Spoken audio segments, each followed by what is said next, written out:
Good morning, friends. We start our day this morning by continuing our reading from the book of Ecclesiasticus. Thank you for joining us this morning. Here's the big picture. We are very quickly nearing the end of this book. We are resuming our reading this morning at chapter 47, verse 12. So we are definitely in this next to last section. The last section is only chapter 51. Chapters 44 through 50. The honoring of the ancestors.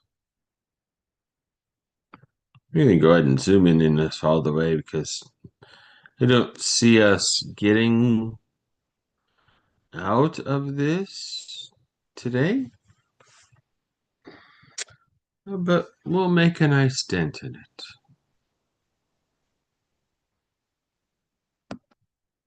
Chapter 47, verse 12. That's where we resume our reading this morning. I'll be reading from the left-hand column, which is the Common English Bible. The right-hand column, you see the text as it is found in the New Revised Standard Version Updated Edition, which I may or may not reference as we read.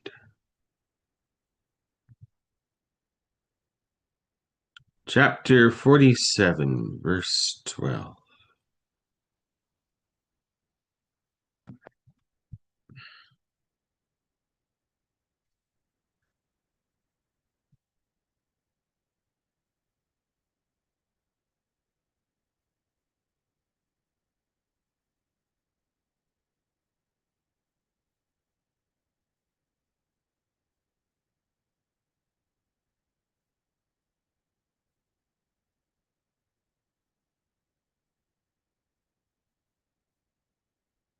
After David, a well-instructed son arose, and because of David, he enjoyed a large kingdom.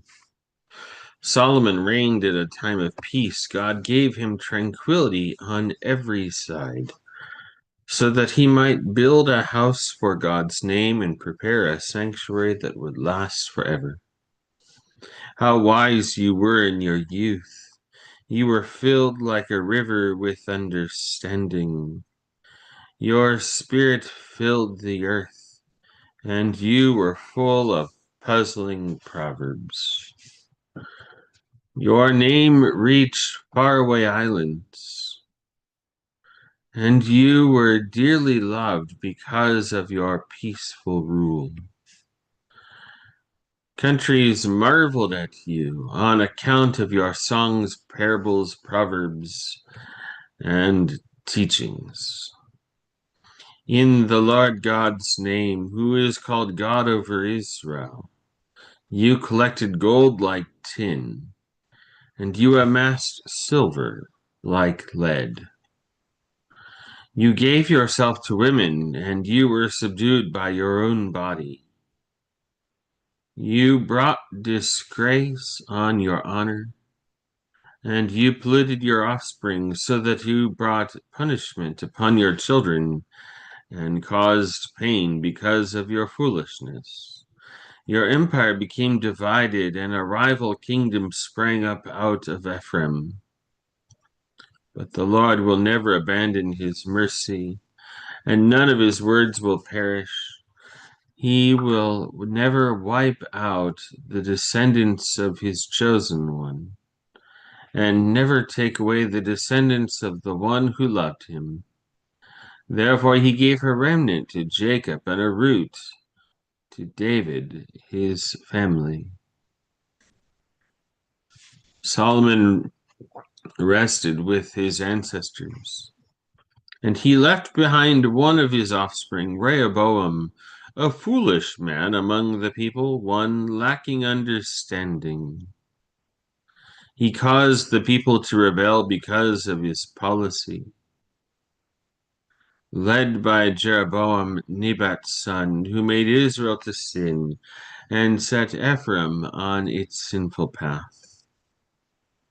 Their sins increased greatly until they were removed from the land. They explored every kind of wickedness until vengeance overtook them.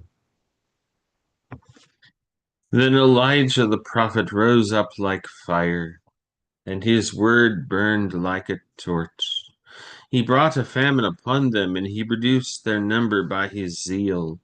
By the Lord's word he shut up the sky, and in the same way he brought down fire 3 times. How glorious you were, Elijah, in your amazing deeds! Who will boast like you can? You raised a corpse from death, from the grave by a word of the Most High. You brought kings down to destruction and dragged the famous from their beds. You heard a rebuke at Sinai and decrees of punishment at Horeb. You anointed kings to bring retribution and prophets to succeed you. You were taken up in a whirlwind of fire and in a chariot of fiery horses. It is recorded that you are ready for the designated times to calm anger before it turns to wrath, to turn the heart of a father to his son, and to restore the tribes of Jacob. Happy are those who saw you and who have fallen asleep in your love, for we will surely live as well.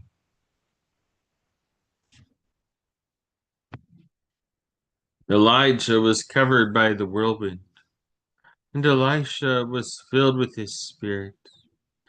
In his time, he didn't tremble before any ruler, and no one oppressed him. Nothing was too great for him, and in death his body prophesied. During his life, he performed wonders, and in death his accomplishments were marvelous. In spite of these things, the people didn't change their hearts and lives, and they didn't turn from their sins until they were torn away from their land and scattered over the whole earth. The people who remained were few in number, but they had a ruler from the house of David. Some of them did what pleased God, but others sinned even more. Hezekiah strengthened the city's defenses, and he provided a water supply. He tunneled through rock with iron tools, and he constructed storage tanks for water. During his rule, Sennacherib moved on Jerusalem, commissioned the field commander, and departed. The field commander attacked Zion and made great boasts in his arrogance. Then the people's hearts and hands were shaken, and they were in agony like a woman who is in labor. They called upon the Lord, who is merciful, reaching out their hands to him. The Holy One at once heard them from heaven, and he rescued them through Isaiah. The Lord struck down the camp of the Assyrians, and his messenger destroyed them.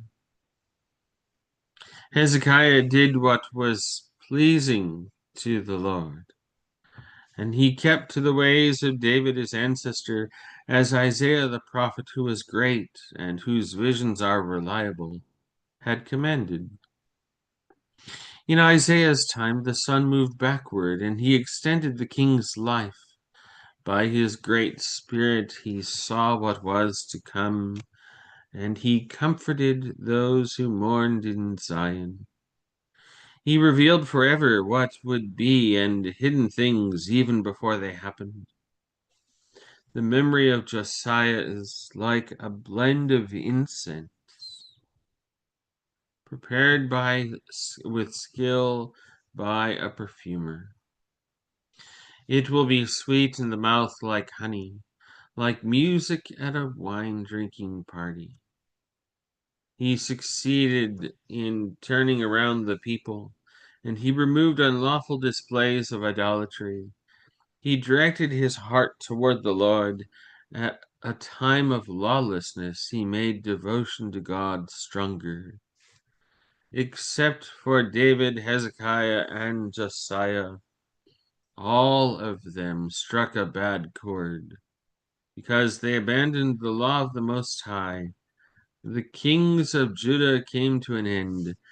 They gave their power to others, and their glory to a foreign nation, which set fire to Jerusalem, the chosen city, and its sanctuary, and made its streets desolate, as Jeremiah said. They mistreated him, even though he had been set apart from the womb to be a prophet, to uproot, ruin, destroy, and likewise to build and plant.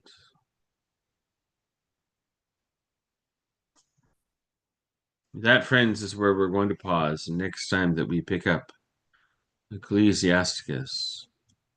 It will be at chapter 49, verse 8.